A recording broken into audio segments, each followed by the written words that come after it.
So we're spending a couple classes these days learning basic facts and vocabulary about finance. And along the way, we're trying to apply the simple lessons that Irving Fisher taught about turning a financial problem into a general equilibrium problem and making use, in particular, of the budget set. You know, that very simple budget set we wrote down at the very beginning turns out to be quite useful, and people often can get quite confused. So the last issue we ended with, I'm going to take up again. Suppose that you've got a very long-lived institution like Yale. How should Yale think of how much to spend every year? What is Yale's budget set? Well, you know, almost every big institution like Yale creates a fiction of an annual budget. And, you know, they talk about the deficit and having to bring the deficit under control and making cuts to, you know, close the deficit gap. But really, there is no such thing as a one-year budget set. I mean, why 1 year? Why not 1 month? Why not 1 day? Nobody expects Yale to balance its budget every day. Some expenditure comes in the day. They have to hire an electrician to fix something unexpected. They're going to spend more money than they take in student tuition that day. So the fact that they're supposed to budget the balance every year is just a fiction. Irving Fisher taught us that Yale really has, if you can borrow and lend and you don't have to worry about risk, there's one infinite-lived budget set. It's an infinite horizon budget set where you just take the present value of all the expenditures, that's the left-hand side, and the present value of all the revenue, that's the right-hand side, and make sure that the left-hand side is smaller than the right-hand side over the whole course of Yale's life. So that simple principle has a tremendous implication, which was overlooked to the chagrin of the last Yale president. So as I said, the issue was in 1997, I believe, it could have been 96, something like that. 1997, Benno Schmidt, who was then the Yale president, released a white paper, he called it, documenting the fact that Yale had deferred maintenance in the buildings, he called it, and a study that he commissioned, a very good study that he commissioned, argued that the deferred maintenance, Yale could be brought up to snuff and then go on afterwards as a normal running institution, provided it spent $100 million a year for 10 years. And that included fixing every college. You know, they're going to do more than one a year over a 10-year period. So Yale's total budget, as I told you, was about $1 billion at the time. And then here, all of a sudden, was this $100 million a year expense for 10 years. That's 10% of the Yale budget. And a lot of the costs, you know, you can't change. I mean, you have to have the lights on. You have to heat the buildings. You can't really reduce those costs. So Benno Schmidt came to the conclusion that he'd have to reduce the costs he could change by 15% in order to balance the budget, to cut, you know, about $100 million a year out of the budget. So he announced one day that he was going to fire 15% of the faculty by attrition. You know, if they were junior faculty, he wouldn't promote them, and if they were senior faculty, he'd wait till they retired and not replace them. So this, needless to say, caused a tremendous commotion among the faculty, and as I told you, a committee was formed, and I had to present the report. So actually the report went pretty carefully through all the calculations made in the white paper, but the heart of the report was simply to apply the lesson of Irving Fisher. So what is the lesson of Irving Fisher? Let's suppose that there's no inflation, so that when they say $100 million a year, they mean $100 million real dollars a year. So Irving Fisher would say, Yale's going to live forever. Let's suppose that Yale wants the same quality of education every year forever, so it should have the same real spending every year forever after it compensates for inflation. So at the moment, we're assuming there's no inflation. So what does that mean? That means that you just look at the right-hand side and you say, what's Yale's revenue? Well, whatever it was before, we were told by this report of the president that as long as you did the deferred maintenance, Yale would be back in balance. So what's the loss of revenue on the right-hand side? It's 10 years of $100 million a year, as you can see. Now, you need an interest rate. What should the interest rate be?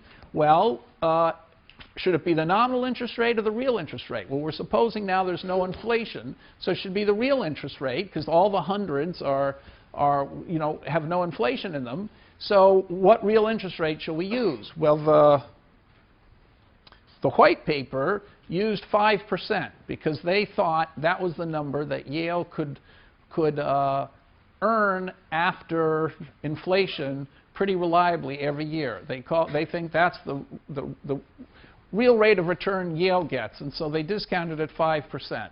Now, the real rate of interest typically in the economy is 3%. But let's suppose that we calculated this at 5%. The present value of 100 for 10 years is 772. Now, how could you do that in your head? Well, we know that 5% is going to double every 5% is going to double every 14 years. 5 into 72 is about 14. So in 10 years, you're going to get, if it doubles every 14 years, 10 years is going to be less than half the value of the bond. So if you got 100 forever at 5% interest, that would be $2 billion. And we know for only 10 years, it's less than half the value. So, considerably less than half the value. So it's not $1 billion. It's something less than that. It's 772. So I just did that in Excel, and I calculated 772. But in your head, you know that if it had gone on for 14 years, then the present value, our formula, our famous formula, is that you would take the coupon, 100, divided by the interest rate, 0.05, times 1 minus 1 plus r to the 10th. And so we know that if this were 14 instead of 10, you'd get a half here. So this is 20 times 100, which is 2 billion, times a half would be 1 billion. But since it's only 10 years and not 14 years, it's less than a billion. So, okay, 772. So in your head, you could have probably figured that out. So the loss in approximately. So you could be sitting there in the audience hearing Benno Schmidt talk and be computing in your head that we're talking about something under a billion, like 3/4 of a billion. So now, how much does that mean reduction in every year? Well, if Yale's going to spend the same amount every year, that means it should be spending 5% of 772 less every year. That's $38.6 million less every year. So that's a drastically smaller number than $100 million a year. It's crazy just to think that because you've got these expenditures for 10 years and the no expenditures after that, that you should cut the budget by $100 million and then let it go up after 10 years. So you'd only need to cut it by $38 million. Now, by the way, 5% is a pretty arbitrary number. Suppose you put 3% here. Well, 3% would give you a much higher present value. But then when you multiplied by 3% at the end for the annual reduction, it would give you a much smaller number. So that, anyway, this number, which I computed in Excel, but again, you can do it sort of in your head, is 853 million. But you multiply that by 3%, and you get 25 or 26 million a year. So now the reduction is starting to sound like it's not such a frightening thing. So let's stick with the 5%, which is what the white paper. Take all the assumptions of the white paper and take it literally, and then notice that they never said anything about inflation. So actually, this calculation of present value loss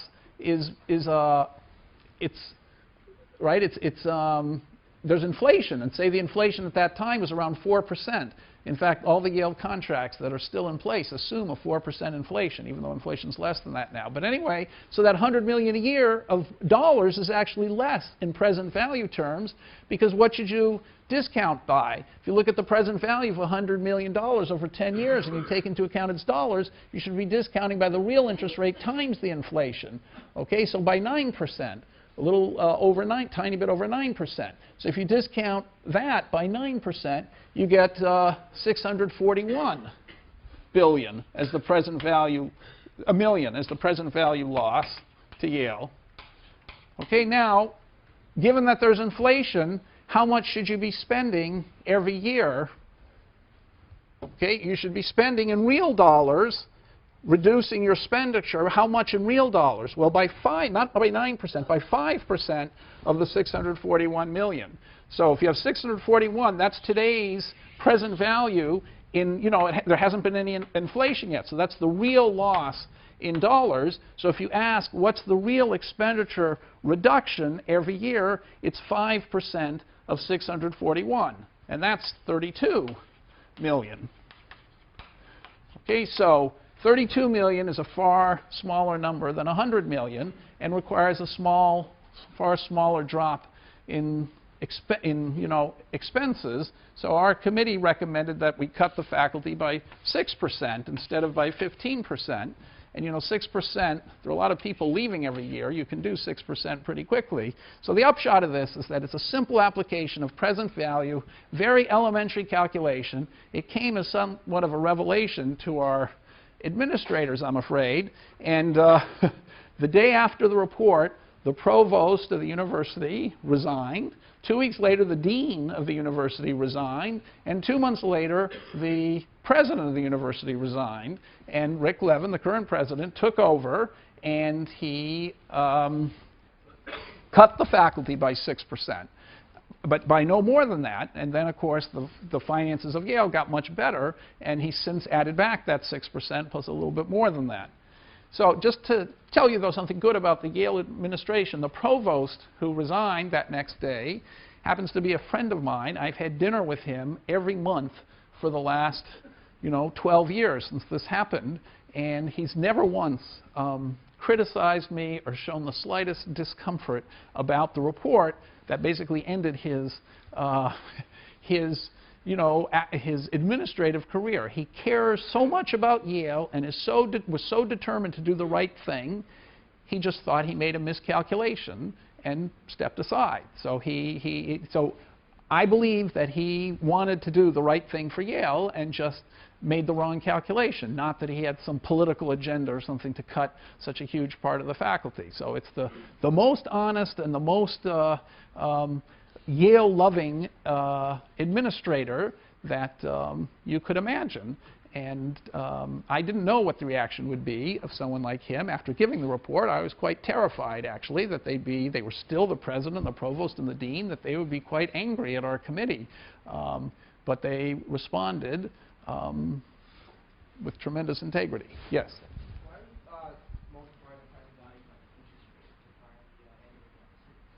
Okay, you tell me. Why did I do that?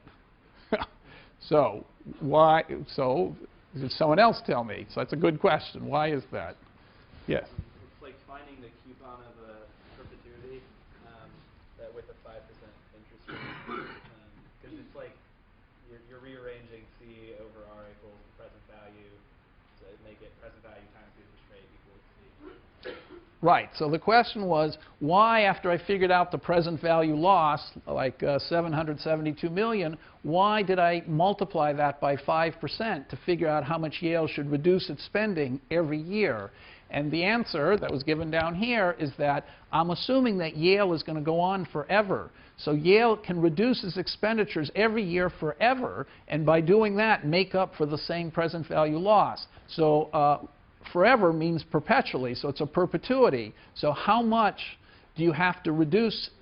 What is the coupon reduction, the expenditure reduction every year at 5% interest that just makes a present value decline of 772 million? Well, it's 5% of the principal. If you have 772 million in the bank and every year 5% of that you throw away, you've thrown away the whole value at 5% interest of the 772 million. So by reducing your expenditures by 5% every year, you defray the $772 million loss. So that's the critical thing, the critical mistake that the administration made is they had a short-run problem with a bunch of short-run costs, but Yale's going to live forever, and Yale should share the cost and the loss over all future generations, not just make the current faculty and the current students and the current city bear all the costs of this one-shot loss, one-shot problem that Yale faced. So they weren't thinking in Fisher's terms of taking the present value over the whole course of the lifetime of the institution. They were thinking, well, we've got to spend $100 million this year. We better cut costs by $100 million. But that's obviously crazy. Like, suppose you had to spend an extra, $100,000 in one day. Does that mean you should, lay off your faculty for one day so you can find the money to pay that? And of course not. So you have to spread the loss over the lifetime of the university. Okay, so are there any other questions about this principle? Yes? You wanted to return to say, spending $100 million a year again after 10 years, would you spend $77 million a year for those just 10 years? If you wanted to incur the whole cost over a fixed period of time? If I wanted to incur the whole cost over 10 years, then I would have to reduce my expenditures by $100 million a year. If at the end of 10 years I wanted to be back even, then I would have to spend less. I would have to cut my expenditures by exactly the money I was pouring into the buildings. So if I wanted to, reduce my expenditures by an equal amount every year, it would have to be $100 million for 10 years. Right? If the horizons are, if the maintenance costs go over a 10-year period, and I want the expenditures to go over a 10-year period, right? So if I want the expenditures to be reduced evenly over a 10-year period, I'd have to do $100 million a year. If I wanted to eat away the costs all in 1 year, I guess I didn't understand your question. You're saying if I wanted to reduce expenditures entirely in 1 year and then return next year to my usual pattern of expenditure, then I'd have to cut the $1 billion budget by $772 million. So that would, involve basically firing the whole faculty and saying, take a year off, you're on furlough. Sort of what they're doing in California. So, yes? You also spread the present value cost evenly over 10 years, so not like $100 million every year, but $100 million in present value terms. I could do that if I wanted. I could rearrange the $100 million any way I wanted to. So you would cut less than $100 million this year out of the budget and a little bit more every year after that. Assuming you wanted to get these costs over with in a 10-year time frame. Well, one way to do the costs over with in a 10-year time frame is reduce costs, paying the faculty by $100 million every year for 10 years, right? That would obviously do it, because that's the money I need to get. You could now rearrange that by reducing costs a little less at the beginning and a little more at the end of the 10 years, but I would say that doesn't sound, no one, why do that? Then that makes the, that's kind of what bad politicians do. They say, well, we're not going to, it's not our fault, we'll just make those guys in year 10 get totally crushed, and pretty soon they are in year 10, and then they've got, $200 million they have to cut costs, and that's, yes? So say in 25 years Yale wants to do another round of rebuilding all of the buildings, they'll still be paying for the buildings that they built 25 years prior? Right. Okay. So there's a good question. So so actually, some people, the administration, that was their best response. They said, well, even though the white paper said this was a one-shot thing, and after we do this 10-year plan, Yale is back in good shape. And of course, every year Yale has allowed, maintenance expenses. That's part of the budget is maintenance. And so after we get the buildings back in tip-top shape, we're going to keep them in tip-top shape by doing these, normal expenditures every year. So we should never have another period where we have to do something drastic like that. That's what the white paper said. But after the report, they responded just like you said. They said, well, we didn't really mean that. Maybe in 25 years, we're going to have to do another remodeling effort. And so, well, if you needed to do that, then it wasn't just a one-time deferred maintenance. It means that you've drastically underestimated the costs of keeping up the buildings over Yale's whole future. And then you would have to, then it wouldn't be, so then you would have these reductions in expenditures for the first 10 years, and then, in year 35, you'd have to have more reductions, and then in year 70, you'd have more reductions like that. So you'd have to take the present value of all those things and then figure out how much to reduce expenditures on an even basis, and so it would be much more than 32 million. It would, be 60 or something million or 50 million. So you're exactly right, but that's not what they said in the white paper, So I took them literally what they meant. And so what happened after that? Yale has done much more building expenditures than that, but that's because Yale's endowment went up to 23 billion. So from 3 billion, which it was at the time, it's now 23 billion. So Yale's launched an incredible program of building construction. Basically, they've done two things. They've hired a huge number of, built a huge number of construction jobs, and they've hired a lot of administrators and stuff. So the faculty's still not that much bigger. It went down 6%. It's now back a little bigger than it was before. So, the plan to expand the college and expand the faculty hasn't happened yet. So Yale faces another choice now. You know, the endowment went to $23 billion, and then this past year they managed to lose down to $17 billion. You know, 30% got lost. So we're down to $17 billion now. So again, we have the same question. We just lost $6 billion. How much should we reduce expenditures every year? So what's your answer to that?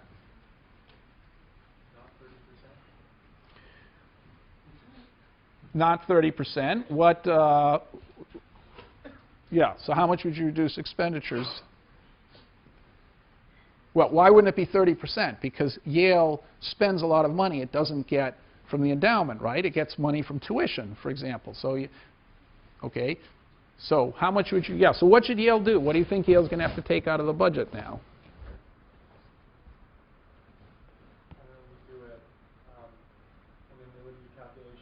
Yeah, and let's say it's still 5% real interest, then what would you do? Present value $6 billion. Yeah. And we assume you're 5% interest. Yeah. And then, so what's that? 6 over 0.05. 6 times 0.05. So what's that? Hard to do these things in your head, right? But what is it? Okay, 300 million. So Yale's got to somehow cut 300 million out of its budget. And so it's not going to do it in 1 year, but over the course of the next few years, it's going to have to cut 300 million. Now, the budget is well over 2 billion, so that's 15% of the budget, though, Yale's going to have to cut. So this is a serious thing. How do you cut 15% of the Yale budget? What? Firing faculty. Well, I hope they don't do that. I think they learned their lesson, so I doubt if they'll do that. But it's, you know, things are already changing. They're charging for long-distance telephone calls and, you know, all kinds of stuff like that. It doesn't get you quite 300 million, but there's going to be a bunch of stuff like that. So anyway, we have another budget problem. By the way, so these kinds of budget problems are happening all over the country. I gave a talk at Albany University, and they're going to abolish their graduate economics program, SUNY Albany. That's what, you know. So they're doing all, you know, these are serious problems, losing that much money. But in any case, 6 billion translates to, right, the difference here is 6 billion, and you multiply that by 0.05, just as we said, and that equals 300 million a year. So Yale won't do it right away, but over the course of, you know, a few years, Yale's going to have to reduce its budget by 300 million. So they're going to obviously choose to do a lot less building, and some of all those presumably some of the new people that got hired, they're going to not keep. So, okay, any other questions? Yep. Can I presume that the endowment stays that way? Yes. But shouldn't we also, like, if it, once the stock market and all the real estate goes back up, shouldn't we have some assumption that they don't need to cut as much? Right. Okay, very good question. So in the front, he's saying, you know, this presumes that we know for sure that the endowment lost $6 billion, it'll never recover it. Maybe that's a temporary drop in the stock market, and it'll go back up. And basically the principle he's applying is he's saying you can't make these drastic reductions in annual expenditures, you know, firing people and then 2 years later realizing you've got a lot of money and trying to hire them back, because you won't be able to hire them back. So clearly Yale has to have a more complicated rule about how it gradually adjusts its spending when there's a change in the endowment. And so we're going to talk about that later because it involves uncertainty and how to think about uncertainty. But you're absolutely right. The Yale will not. So Levin did not announce a $300 million reduction immediately, but he's announced a big reduction immediately. And you know, you can expect next year, if the stock market doesn't drastically improve, for there to be another reduction. And by the way, you know, this number could go down as well as it goes up. So we're going to come back to Yale's investments and, you know, what they're like. A lot of Yale's investments are called private equity investments that are very hard to value. So for all we know, this 17 is a lot worse than that.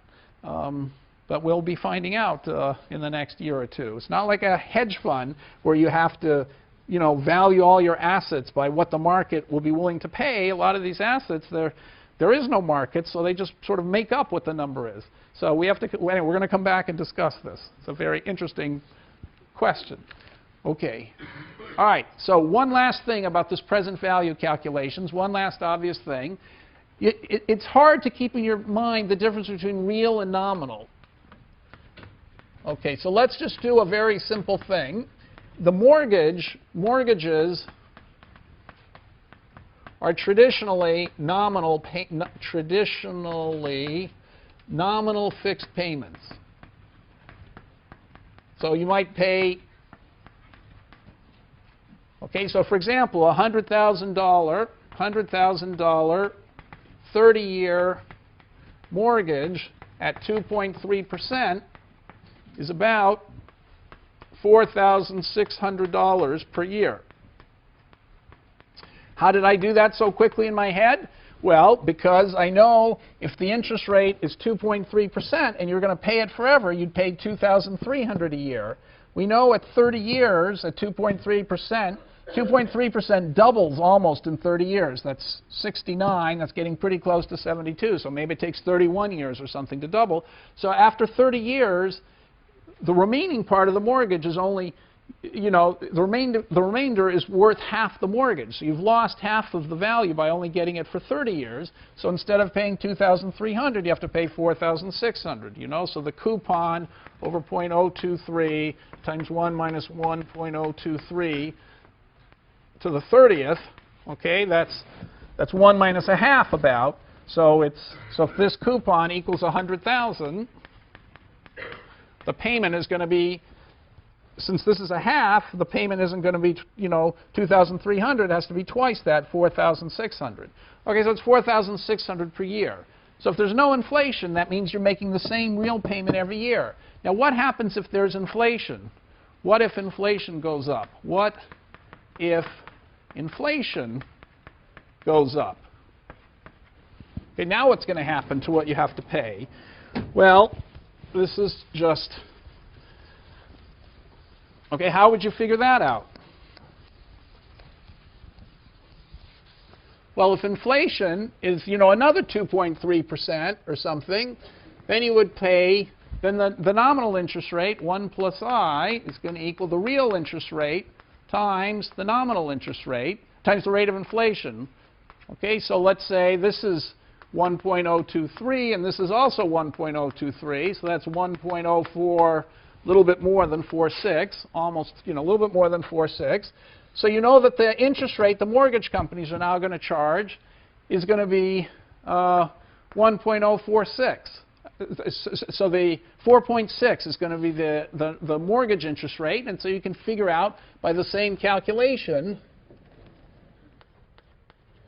what the coupon's going to be. So what's the coupon going to be? Well, if you're, you know, instead of doubling every 30 years at 4.6%, it's going to double approximately every 15 years. So this is going to be doubling twice. This is a quarter. So this will be 3/4 here. And so if you multiply, you know, everything 2,300 a year times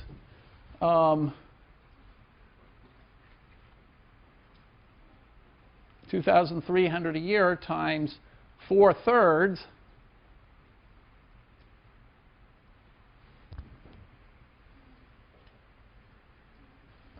am I doing the right calculation here? I'm telling you it's so easy to compute in your head, and meanwhile,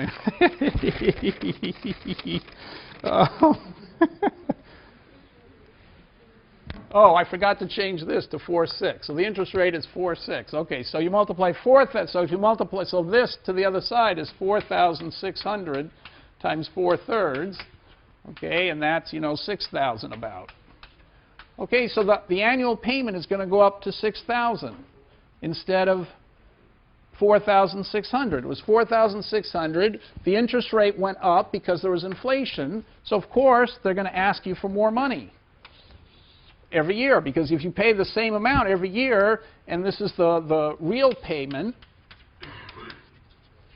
okay, if you make the same amount, and this is time, in terms of inflation-corrected dollars, you're paying less and less every year. So clearly, if you started with no inflation and a number like this, no inflation, okay, so no inflation, and now you've got inflation, but the same real interest rate, and the present value of your expenditures the real present value, right? The mortgage company's going to want, the lender's going to want to get the same amount back in real terms as it got before because the inflation hasn't changed the real world. So Irving Fisher would say the inflation is just a veil. Everybody's going to want the same real interest rate, and so the mortgage is going to have to return the same real thing it did before. The present value in real terms of the real payments is still going to be $100,000. So if the real payments go down over time and have the same present value they had before, it's got to be that they're higher at the beginning and in real terms lower at the end. So sure enough, 6,000 is a much higher number at the beginning than 4,600. So of course, when inflation went up, and everybody knows it's up, the mortgage companies are going to ask for higher annual payments, so it'll be 6,000 a year instead of 4,600 a year. But now if you inflation correct that, the 6,000 every year is going to be a less, in terms of real goods, less and less every year. But the present discounted value of this thing has to be the same as where you started. So the effect is the young borrowers are going to be spending a lot more in real goods when they're young and a lot less when they're old. So inflation has an unfortunate impact on mortgages quoted in nominal dollars that it makes the repayments happen earlier. So the young who have less money are having to pay a huge amount. And when they get old, the inflation's so high that that same $6,000 is practically nothing. So when they're 50 and 60, they're paying practically their peanuts to them. But when they were young, it was really a hardship. So there's a big problem with nominal mortgages, which is that in inflationary times, it kills the housing market. Fortunately, we're not in inflationary times. Okay, any questions about that? All right, so that's the basic lesson of taking the present value. And again, you've always got to sort out the nominal from the real and look through the veil and don't get all mixed up by the fact that there's inflation. It's the real thing that you want to concentrate on as much as you can. All right, so that's it for the obvious lesson of present value. Now I want to introduce another word which is very famous in finance. It's called the yield, or yield to maturity. And I'm going to do it, unlike the way I've presented in the notes, I'm going to do it in terms of a hedge fund. Okay, so if you can see this, okay, so yield, the next topic, or yield to maturity, is a way of trying to compute one number that summarizes how good a bond is or how well a hedge fund is done. So I think the more interesting case and the less obvious one is to start with a hedge fund. Okay, so now how do you measure how well a hedge fund's doing or how well it's done in the past? Never mind, how well it's done in the past. We're going to spend a lot of the course talking about this in various ways, but the first way to do it involves yield to maturity. So let's see why the problem is a little complicated. So I imagine that there are 3 investors in this hedge fund. Okay, so every year some of the investors are going to decide what to do, and they're going to decide whether to withdraw money. Here's investor 1. Maybe he's going to withdraw money. The hedge fund's just beginning. He's going to put in $100. The other 2 guys haven't done anything. Okay, so now the hedge fund, before this guy put in his money, had nothing. It's just beginning. He's put in his $100, so the hedge fund's got $100. Okay, so that's it. So I'm imagining, these all happen. They usually happen quarterly or annually or something. They don't happen every day. There's a fixed moment at which everyone deposits their money. So let's say they happen annually. The guy puts in $100 at the beginning of the year. For the rest of the year, nobody can do anything. They can't take money out. They can't put money in. So the hedge fund, let's say, manages to put the $100 to work and finds a 7% return. Okay, so it's now got, the hedge fund altogether has got $107. So let's just go to the hedge fund altogether has the hedge fund had 100 after these guys, because only one guy put in money, and now the hedge fund's got $107. Well, that $107 is all the first guy's money, because nobody else has put anything in. He still owns it. Okay, so far the hedge fund got a 7% return. Well, now the next year, okay, we're now at the beginning of year 2. Our first investor thinks to himself, well, they did fine, 7%, not great, but, I'm okay. I'm not going to do anything, won't take any money out or put any in. A rich second investor puts in $1,000. and another guy puts in 200. Okay, so now what's happened to the NAV of the fund? Well, the first guy, he's, at the moment they put in the money, the first guy still has 107 in his, first guy still owns 107 of the dollars. The second guy's now got 1,000 in the fund, and the third guy's got 200 in the fund. And the hedge fund now has 1,200 plus the 107. That's 1,307. That's how much money is in the fund. Okay, so that's at the beginning of year 2. If you're still following this, if you're not following it, interrupt me. Sorry. So what happens in year 3? In the beginning of the next year, year 3? Well, let's say our guy.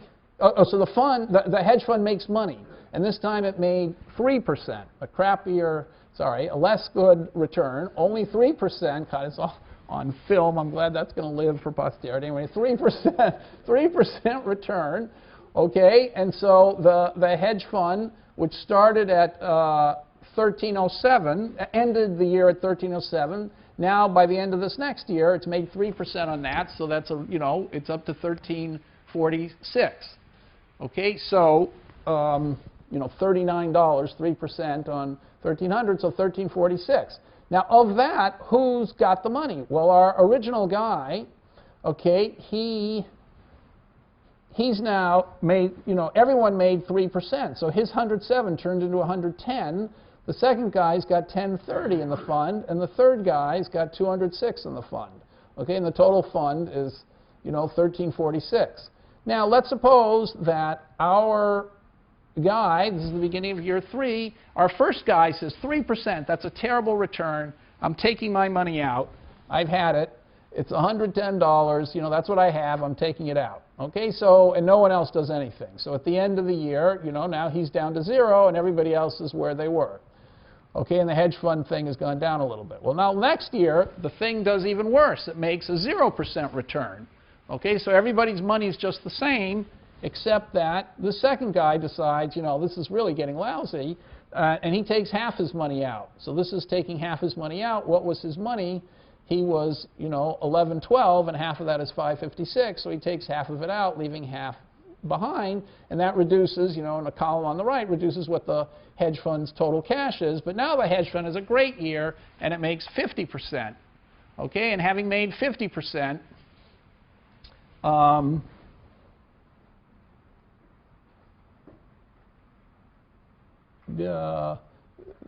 anyway, so then, so this guy takes half his money out. At the beginning of the year, the fund does badly. Then the fund, I skipped the 8%. There was an 8% return, sorry. So, oh, what an idiot. Anyway, so the next year, the fund returned not 0%, returned 8%. Okay, so the first guy, after the 3% return, this guy took his money out, the other guys left it in, and then the fund had an 8% return. Okay, so they're that's a little bit better, but this guy decides to take half his money out. Okay, and then the fund has a 0% return, and after that, this guy decides to take his money out, half his money out. But then finally, the last year, the fund gives a 50% return, which is fantastic. So all these guys, everybody does well. And now let's say they all decide to take their money out. So now there's nothing left in the fund. The funds, and they withdrew the total 934. Okay, so what I've done here, just to summarize it, is every year people are putting in money or taking out of money at the beginning of the year. You can never take out more than you have, or you can put money in. The fund earns returns over the whole year, and then people again decide to take money out or put money in, and then the fund earns a different return the next year, and eventually the fund, returns all the money, or people withdraw all the money. So the question is, how is the fund done? How would you summarize in one number how the fund has done over its 1, 2, 3, 4, 5 years of earning returns? That's the question. Okay, so this is a standard, this happens, every day. This is obviously what happens every day with hedge funds. So how do hedge funds report how they've done historically? So do you have any suggestions? What would you do to summarize how the hedge fund has done? If you had to pick one number, what would it be? How good an investor is the fund? Yeah. Multiply the return to the geometric average.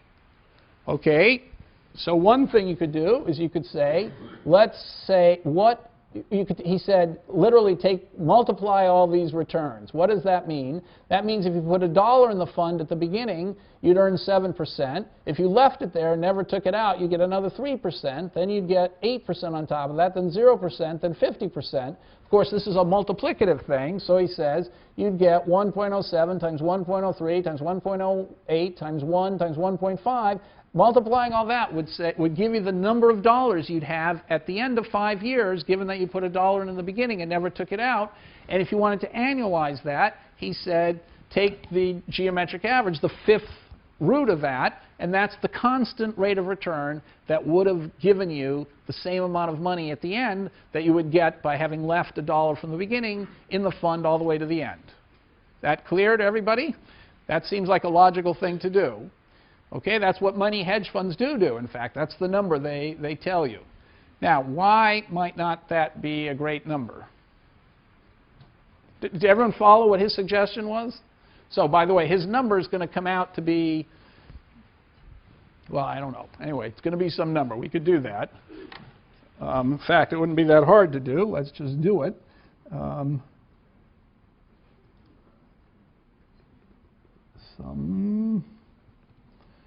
Oh, this wasn't a very... Ah!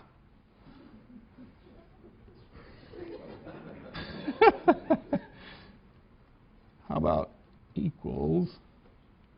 oh,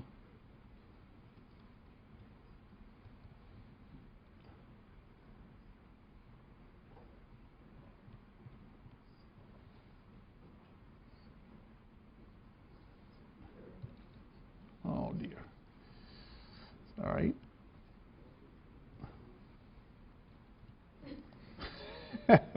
Circular reference, okay. Equals sum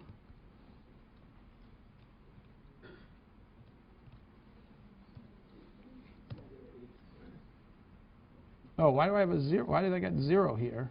Oh, because I'm trying to multiply these. I'm adding instead. Okay, so equals, I'll just have to do it one by one. That times the next one, times the next one. There's obviously a much faster way of doing this. Times the next one, times that one, enter. Okay, so that's what $1 would have gotten you if you put it in and kept it to the end. And now he's saying take this to the 5th power. So I'll take up this 0.2, enter. Okay, so 12.2%. All right, now why isn't that the right number? Why might you think there should be another number? What's another number? What's the matter with that? Way back there. It's grossly inflated by that last year's 50% return. Well, is it grossly inflated? But why is it grossly inflated by that? There are going to be lots of years where it doesn't do that. That's true, but you've taken that into account. So the years where you didn't do that well, like the 0% return, that brought the average down. So why is that a problem exactly? Yeah, it's averaging the good years with the bad years. So, yep. Well, as far as a measure of past performance, it doesn't take into account that after 3 mediocre years, a lot of the money was removed from the fund. Okay, that's the crucial thing. So I didn't do extreme enough numbers, but the crucial thing to take into account is that suppose you have a fund that starts off, many funds, like my fund, started off with very little money, but we did it at the right time because we knew that was a good time. You're going to see when the leverage cycle we talk about, it was at the bottom of the leverage cycle, just like this past year. We're up 30% this year. So at the bottom of the leverage cycle, you're going to have a great year. Of course, we hardly had any money because the fund was just starting. And so we made 50% the first year. Okay, but then everybody said, oh, these guys must be geniuses. And they poured a huge amount of money into our fund. And let's say the next year we did 10%. Actually, we had another great year the second year. But let's say that we did 10% the second year. So young man in the front is saying, you know, you made 50% on pennies and then you made 10% on a gigantic amount of money. It isn't right to take, you know, the average of 50% and 10% because almost all the money that you managed you made 10% on, not 50% on. That's his point. Okay? So how would you deal with his point? How could you figure out a way of computing the right return to compensate for the fact that some years you have a lot more money at stake than you have other years? Yes? Take a weighted average. Well, how would you take the weighted average? Sounds a little complicated. That's what I'm going to do, but it's not immediately obvious how to do it. So anybody, so I wouldn't have expected you to be able to answer that. You're right on the right track. So anyone have anything else to say? Yep.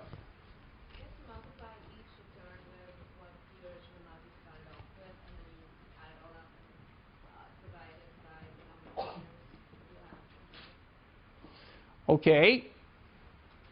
All right. So I'm going to now give you the answer, which is a little bit like that. She's saying do some dollar-weighted thing, and so you know you somehow weight the numbers by how much money there was invested for that year. So because there was a lot more money invested in year 3 than there was in year 1, that number should somehow have a bigger weight. And you know, it's not exactly clear how the weights are going to get in there, but it's obvious that that's something like that you ought to do. So here's the mathematical solution that the internal rate of return, or yield, gives. So it says, let's look, every year, let's look at what happened in the fund. So, you know, we shouldn't care about which investor put in which dollar. We care about how the fund managed dollars. The names of the investors don't make any difference. It's how did the fund manage its money. So in the first year, the fund got $100. So as for producing money, it produced a negative 100. You know, money went into the fund. That was the one guy invested it. We don't care who it was. The total that went into the fund was 100. The second year, 1,200 went into the fund. Those are the second two guys. The third year, 110 came out. That was the first guy. The fourth year, 556 came out. That was the second guy. This is the beginning of the fifth year. The third guy took out $155, and then the last year, the second and third guys took out everything that was left. So from the point of view of money creation and use, this is every year what went into the fund and what came out of the fund, the net inflow out. Okay, so there are a bunch of numbers. Now, the question is, so the one number summary is, what rate of return, it's called the internal rate of return, which if you discounted all these numbers, what would Fisher say if you discounted all these numbers? If you had to use just one interest rate, Fisher would say, what's the present value of these cash flows? Well, if the interest rate was 0, you just add up all the numbers, and you're going to get a big positive. If the interest rate is infinity, then that means that after the first year, you're discounting everything to 0, and you're going to get negative 100. So you could say, what interest rate could you discount all the cash flows at to produce 0? That would be like saying, at that interest rate, all the fund has done is rearranged its money. It's taken money in and put money out, but at that same constant interest rate, the present value is 0. So it's basically, it's allowed you to trade money across periods at this internal rate of return, the interest rate which makes the present value 0. So if you guessed, so 10% turns out to be the right number. So if you discounted things by 10%, you would take, you see what the formula is, you take the inflow and you discount it by 1.10 to the first power, and this you discount by 1.10 to the second power, and this by, the inflow, the net outflow, I guess, which is 110, you discount by the third, 1.10 to the third power, etc. You keep discounting by that. Okay, and you get all the discounted net flows, you add them all up, and you get practically nothing. That's adding them up, and this is taking the square, and I use solver to figure out what the right discount weight was to make all this 0. So that's the simple way of averaging, dollar weighting everything. You don't care about who the people are. You don't care about whether one guy's putting money in and another guy's taking it out at the same time. You just care about the net. And if you've got a bunch of net numbers, that's the net outflow, and you're trying to say what's the single rate of return, the idea is to say at what interest rate, if there were a bank paying an interest rate and all those things discounted gave you 0, that would be like saying the fund is functioning just like a bank. No matter when people put the money in or take it out, they're always getting this rate of return, which is 10%. Okay, so they're getting a constant 10% rate of return no matter when the money goes in or out, and that's kind of gives you a measure of how well the fund's doing. Okay, so that's the internal rate of return. It says, or the yield to maturity, it says take the net cash flows every year, find the number which when you discount at that number, you get present value equal to 0.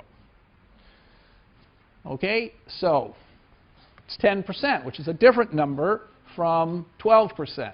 Now, before we got the geometric average at 12%. Now, very typically, this is the case, that this internal rate of return is lower than the dollar return from putting the money in at the beginning, assuming the fund doesn't just collapse and go to 0 at the end. So why is that? For funds that have survived, typically that number, 12%, is higher than 10%. Why would that be?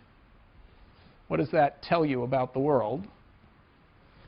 Oh, someone who hasn't, well, go ahead. It's easier to make money with a smaller amount of money? It tells you that, and why, and how is it that the hedge fund, okay, it could tell you that. It tells you that the hedge funds are doing better when they have a smaller amount of money than when they have a larger amount of money. Exactly. You've concluded that it's easier to make money when you have a small amount. What's another possible explanation?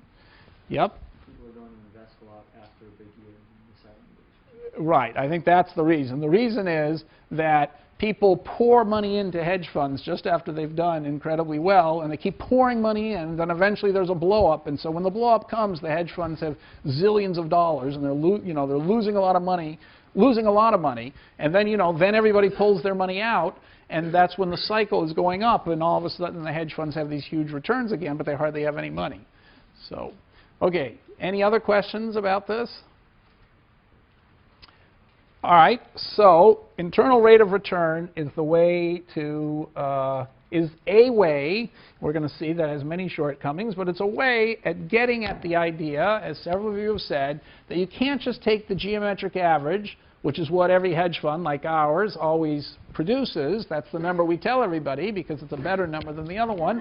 So the internal rate of the geometric average of the returns are, if you're an investor who puts $1 in at the beginning and leaves it there forever, what's your geometric average of all your returns?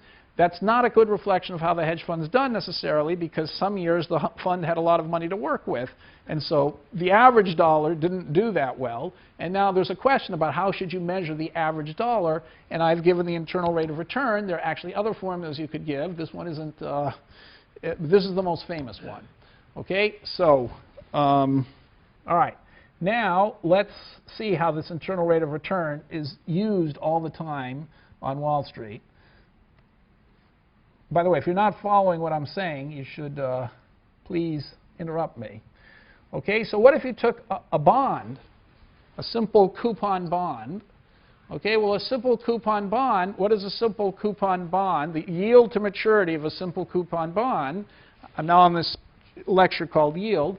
What is the simple coupon bond? A simple coupon bond pays the same coupon every year and then pays the principal in the coupon at its maturity. So the yield to maturity is going to be the price, which is like a negative payment, okay, such that if you knew the price, suppose you knew the price of this bond, okay, if you knew the price of the bond, okay, and so the bond is promising all these payments, how good a deal is that? Well, how good a deal it is, they would say, is you simply take this first negative payment and all these positive payments and find the unique interest rate, which when you discount it will give you present value of 0. And so if this is a coupon bond, say paying 7%, say the face is 100, it pays $7 forever and 107 at the end, and the price is 105, what do you think the yield to maturity is going to be?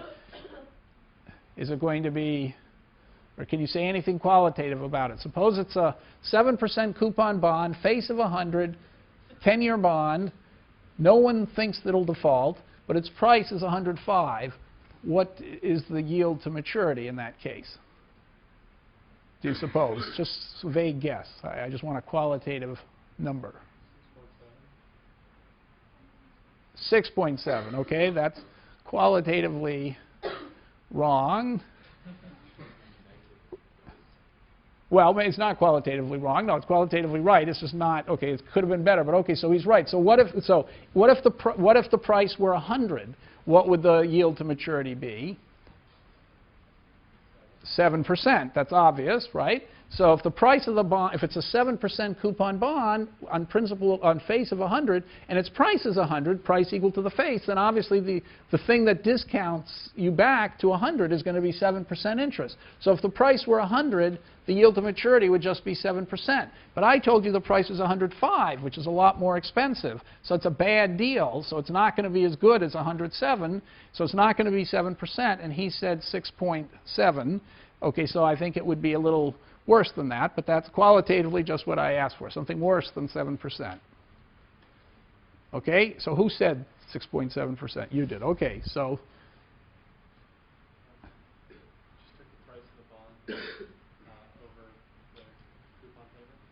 yep. And that's 6.7. But it's not the yield to maturity. That's just That's okay. So that's another number. Okay, that's called okay. So let's okay. So does it? Okay, so I'm going to come back to your question. It's a good question. So do you see that the price? Do you all see that if you measured the yield to maturity on this bond?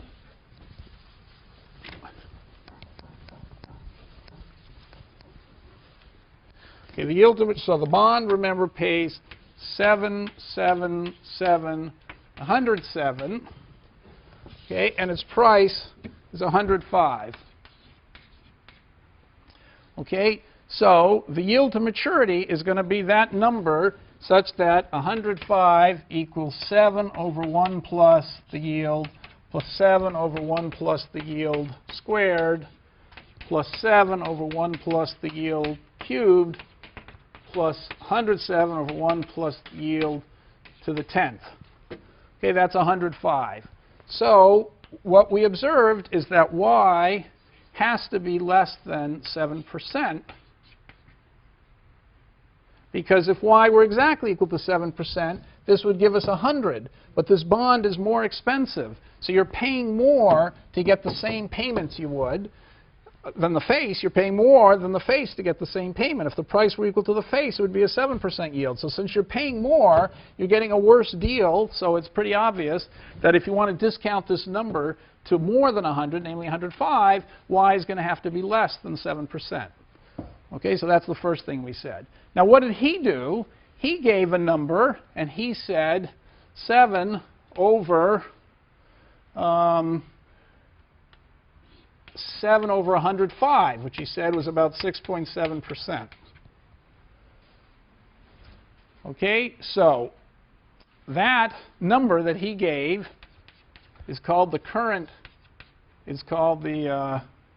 current yield. It's another number people give. Okay, and he figured that was 6.7%. So let's believe him. That's 6.7%. Okay. Now, so okay, how does that number compare to the yield to maturity? To y?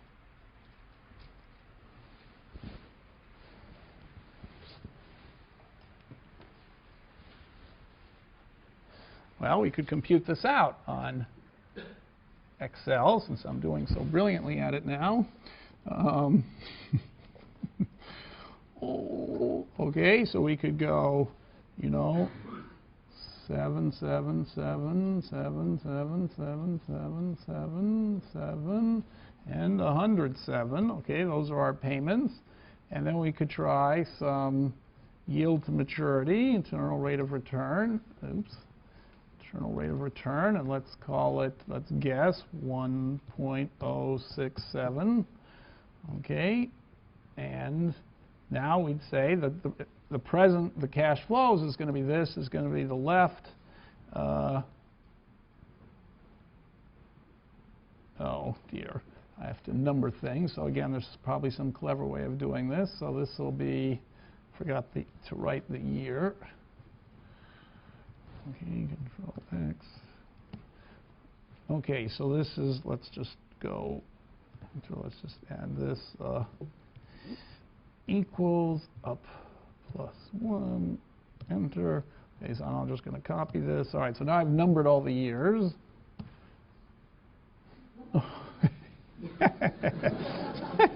Equals up plus 1, enter, and now Control copy. Okay, so I've numbered all the years here, and here are the payments. And now at this yield to maturity, I'm going to go equal the thing on the left divided by the yield to maturity that we're guessing raised to this power. Okay, and now I can just copy that, and I've got all these cash flows. What did I do that time? What?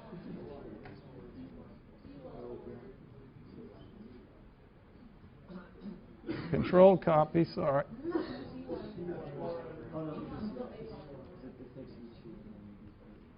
Control copy, right? So I just want to copy this. Oh, I see. Yeah. Right. Okay. So I have to. Here I've got you're right. So I've got a. Okay. So there's a trick here, which I forgot, which is that the discount rate, the internal rate of return E. I've got to put a $sign, $E, $1. So that way it remembers the spot. Okay, so now when I copy it, it's going to remember that. Okay. What's B1?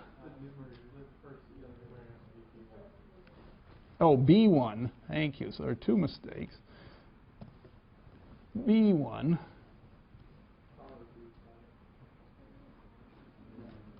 Okay, so now Control copy. So I'm supposed to be showing you how easy it is to do this, but all right, so anyway, that's it. So you see for each number here, I've got the payments for every year, and I've discounted them by taking this internal rate of return. Okay, and now I just have to sum all this. Equals sum, parenthesis.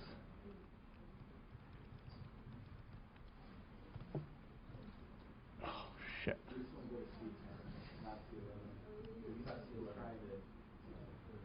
I'm trying to sum it, you're right. So C, okay, so here equals, I want to sum all these.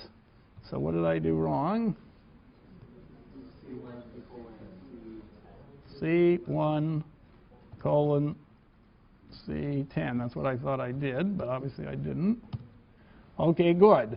And now we can do this and square it.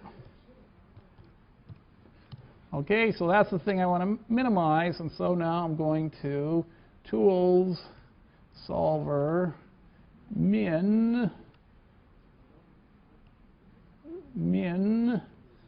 C12 by concentrating on this number. Okay, and solve.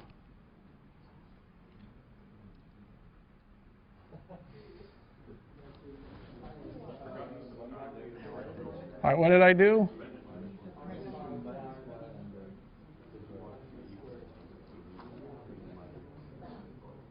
Here's the sum. Here's the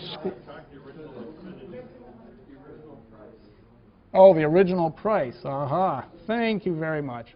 Okay, so we need the original price with 105. Very good. So I see that preparing this would have helped. Okay, so here's the sum. So we just summed all these things. Okay, and here we're going to all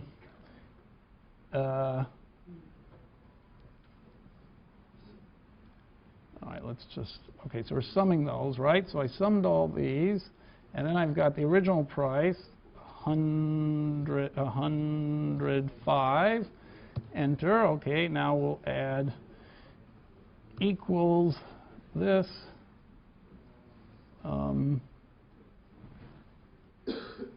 plus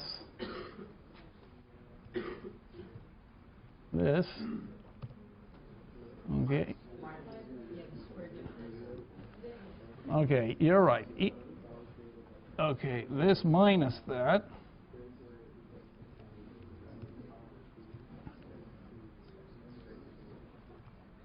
Okay, and now we want to square this, equals up squared, enter, and now we'll do solver. Hopefully there isn't another mistake. Okay, so tools, solver. Okay, so I want that times E1. Oh, that's very bad. Okay, anyway, you can solve it using solver. And it's extremely simple to do. And a child could learn how to do it. Okay, so we get solver and we solve all this.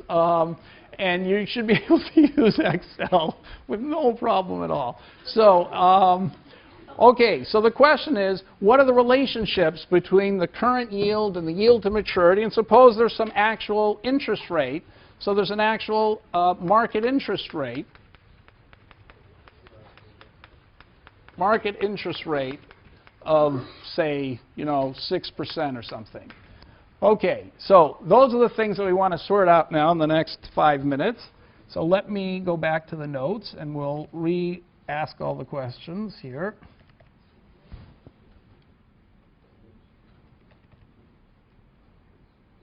I see that solver I've broken. Okay. All right, so okay, so let's suppose that there were an actual interest rate in the economy.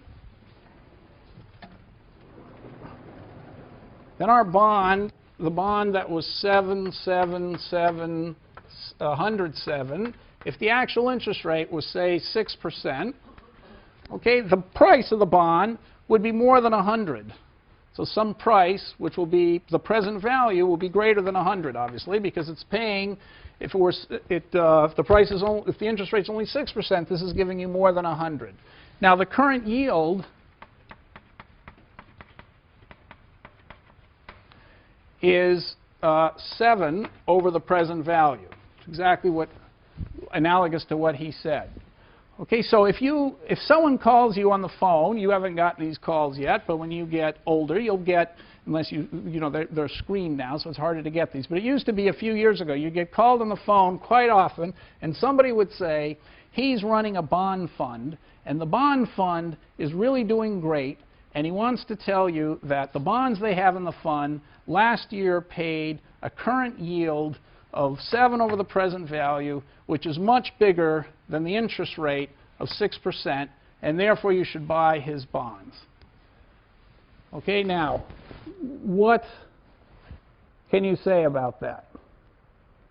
Suppose somebody tells you there's a market price for the bonds, okay, which we know is the present value at the interest rate of 6%, and he tells you that, look at the market value I got last year for these, the yield I got, the current yield I got on these bonds. The present value was, some number bigger than 100, but I take 7 over the present value, and I get something bigger than 6%. At your bank, you're only getting 6%.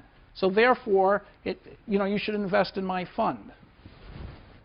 So why is that? I mean, is that a good argument to invest in his fund? Why not?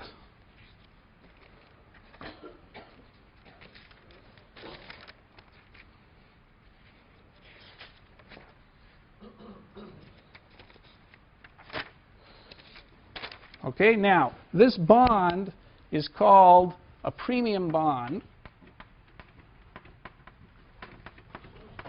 because the price is bigger than the face. And a discount bond means the price is less than the face. And a par bond, the price equals the face.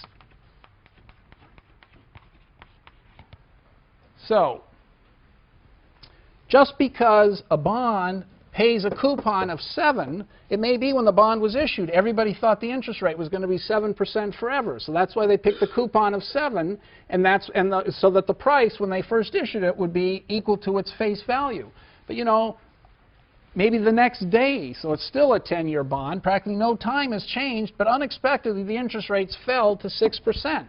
If you take the same coupon bond paying 7 all the time at 6% interest, its price is obviously going to go up in the market because everybody is going to discount the 7s not at 7% but at 6% and get a number that's bigger than 100.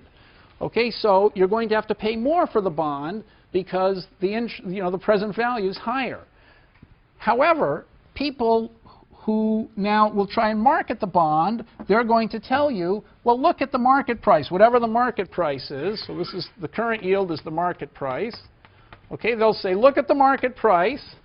This is what we bought the bonds for. You know, I'm a fund. I went out and bought these bonds for present value, you know, and I now look at the price I paid, and I got $7 for these bonds, you know, this year in income. And 7 over the market price of the bond is bigger than 6%. So I was doing a great job. You should invest in my fund. Okay, so that can't be a correct thing to say or a persuasive thing to say because the market price reflected the fact that the interest rates were 6%. Everybody was properly computing the present value, and let's say the market price was equal to the present value. Present value would indeed be greater than 100, and in fact, the market price would be, the current yield would be more than the interest rate of 6%. So why is that? So I claim 7, so theorem, if market price equals present value at going interest rate,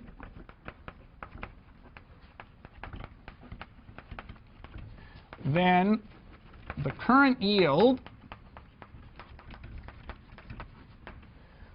on a premium bond is always greater than the interest rate.